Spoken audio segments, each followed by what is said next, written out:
கொஞ்சம் கடுகு, கொஞ்சம் உளுந்து, கொஞ்சம் சின்ன வெங்காயம் கருவேப்பிலை சேர்த்துக்கலாம். ஒரு தக்காளி சேர்த்துக்கலாம். தேவையான அளவு உப்பு, கொஞ்சம் மஞ்சள். தக்காளி நல்லா வதங்கிடுச்சு. இப்போ நான் பட்டாணி சேர்த்துக்கிறேன்.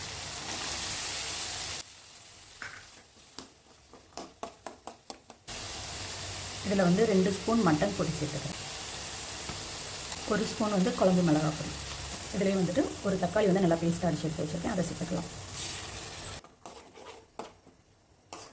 தேவையான அளவு தண்ணி.